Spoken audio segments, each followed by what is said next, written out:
ನಾಳೆಯಿಂದ ಬೆಳಗಾವಿ ಅಧಿವೇಶನ ಸಕಲ ಸಿದ್ಧತೆಯೊಂದಿಗೆ ಆರಂಭ ಆಗ್ತಾ ಇದೆ. ಸರ್ಕಾರವನ್ನ ಕಟ್ಟಿ ಹಾಕುವ ನಿಟ್ಟಿನಲ್ಲಿ ಪಕ್ಷಗಳು ಅಸ್ತ್ರಗಳನ್ನು ರೆಡಿ ಮಾಡಿಕೊಂಡಿದೆ. ವಿಪಕ್ಷಗಳಿಗೆ ಕೌಂಟರ್ ಕೊಡೋದಕ್ಕೆ ಸರ್ಕಾರವು ಕೂಡ ಪ್ರತ್ಯಾಸ್ತ್ರಗಳನ್ನು ಸಿದ್ಧಪಡಿಸಿದೆ. ಹಾಗಾದ್ರೆ ಬೆಳಗಾವಿಯ ಚಳಿಗಾಲದ ಅಧಿವೇಶನದ ಸದನ ಕದನ ಹೇಗಿರಲಿದೆ ಅನ್ನೋ ಡೀಟೇಲ್ಸ್ ಇಲ್ಲಿದೆ ನೋಡಿ.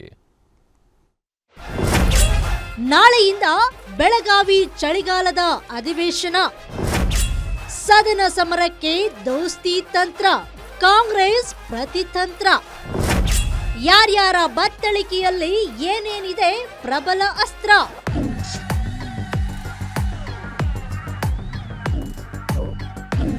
ಬೆಳಗಾವಿಯಲ್ಲಿ ಚಳಿಗಾಲದ ಅಧಿವೇಶನಕ್ಕೆ ಕೌಂಟ್ ಡೌನ್ ಶುರುವಾಗಿದೆ. ನಾಳೆಯಿಂದ ಒಟ್ಟು 10 ದಿನಗಳ ಕಾಲ ಅಧಿವೇಶನ ನಡೆಯಲಿದೆ. ಆಡಳಿತ ಮತ್ತು ವಿಪಕ್ಷಗಳ ನಡುವೆ ಚಳಿಯ ನಡುವೆ ಸದನ ಸಮರ ಜೋರಾಗಲಿದೆ.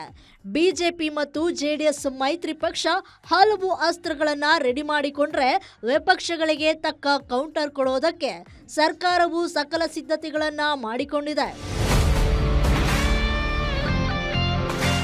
ಹಾಗಾದ್ರೆ ಸರ್ಕಾರದ ವಿರುದ್ಧ ಸಮರಕ್ಕೆ ಬಿಜೆಪಿ ಜೆಡಿಎಸ್ ತಂತ್ರ ಏನು? ವಿಪಕ್ಷಗಳನ್ನ ಮಣಿಸಲು ಸರ್ಕಾರ ಮಾಡಿರೋ ಪ್ಲಾನ್ ಏನು ಅನ್ನೋದನ್ನ ನೋಡೋದಾದ್ರೆ, ಸದನ ಸಮರ, ವಿಪಕ್ಷಗಳ ಬತ್ತಳಿಕೆಯ ಅಸ್ತ್ರಗಳು. ಕಬ್ಬು ಬೆಲೆಗೆ ಬೆಂಬಲ ಬೆಲೆ ನಿಗದಿಯಾದ್ರೂ ರೈತರ ಕೈ ಸೇರದಿರುವುದು. ಮೆಕ್ಕೆಜೋಳಕ್ಕೆ ಬೆಲೆ ನಿಗದಿ ನಿರ್ಧಾರ ವಿಚಾರದಲ್ಲಿ ಸಮರಕ್ಕೆ ಸಜ್ಜು.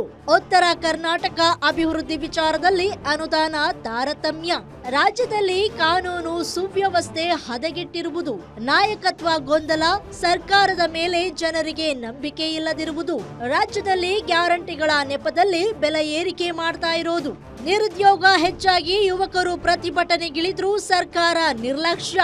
ಮೀಸಲಾತಿ ವಿಚಾರದಲ್ಲಿ ಸ್ಪಷ್ಟ ನಿರ್ಧಾರ ತೆಗೆದುಕೊಳ್ಳದಿರುವುದು. ಸರ್ಕಾರದ ಮೇಲಿನ ಭ್ರಷ್ಟಾಚಾರದ ಆರೋಪಗಳು.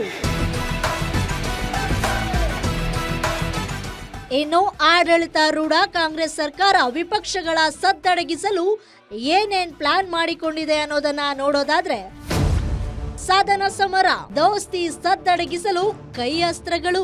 ಉತ್ತರ ಕರ್ನಾಟಕಕ್ಕೆ ಕಾಂಗ್ರೆಸ್ ನೀಡಿದ ಅನುದಾನ, ಅಭಿವೃದ್ಧಿಗೆ ಒತ್ತು ನೀಡಿರೋ ಬಗ್ಗೆ ಗಂಭೀರ ಚರ್ಚೆ. ಬಿಜೆಪಿ ಕಾಲದ 40% ಕಮಿಷನ್ ಆರೋಪ. ಕೊರೋನಾ ಸಮಯದಲ್ಲಿ ನಡೆದ ಅವ್ಯವಹಾರ. ವಿಪಕ್ಷಗಳ ವಿರುದ್ಧ ದಾಖಲೆ ಸಮೇತ ಮಾತನಾಡಲು ತಯಾರಿ. ಬಿಜೆಪಿ ಸರ್ಕಾರದಲ್ಲಿ ಕಬ್ಬು ಮೆಕ್ಕೆಜೋಳ ಸಮಸ್ಯೆ. ಕೇಂದ್ರ ಸರ್ಕಾರದಿಂದ ದರ ನಿಗದಿ ವಿಚಾರ ಪ್ರಸ್ತಾಪಕ್ಕೆ ಸಜ್ಜು. ಕಳೆದ 13 ಅಧಿವೇಶನಗಳು ಬೆಳಗಾವಿಯಲ್ಲಿ ನಡೆದಿದೆ. ಆದ್ರೆ ಇಲ್ಲಿಯವರೆಗೆ ಅಭಿವೃದ್ಧಿ ಸರಿಯಾಗಿ ಆಗ್ತಾ ಇಲ್ಲ ಅನ್ನೋ ಆರೋಪವಿದೆ. ವಿಧಾನಸಭೆ ವಿಧಾನ ಪರಿಷತ್ನಲ್ಲಿ ಈ ಭಾಗದ ಚರ್ಚೆಗೆ ಅವಕಾಶ ಸರಿಯಾಗಿ ಸಿಗ್ತಿಲ್ಲ. ಉತ್ತರ ಕರ್ನಾಟಕ ಸಮಸ್ಯೆಗಳನ್ನ ಕೊನೆಯಲ್ಲಿ ಚರ್ಚೆಗೆ ಇಟ್ಟುಕೊಳ್ಳದೆ, ಹೀಗಾಗಿ ಈ ಭಾಗದ ಸಮಸ್ಯೆಗಳ ಬಗ್ಗೆಯೇ ಆರಂಭದಲ್ಲಿಯೇ ಚರ್ಚೆಗೆ ಬಿಜೆಪಿ ಪಟ್ಟು ಹಿಡಿದಿದೆ.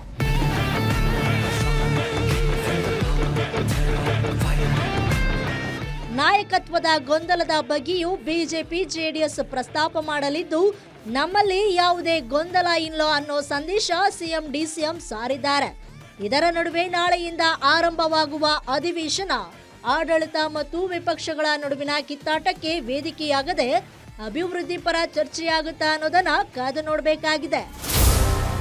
Durgesh Naik, political bureau, guarantee news, Bengaluru.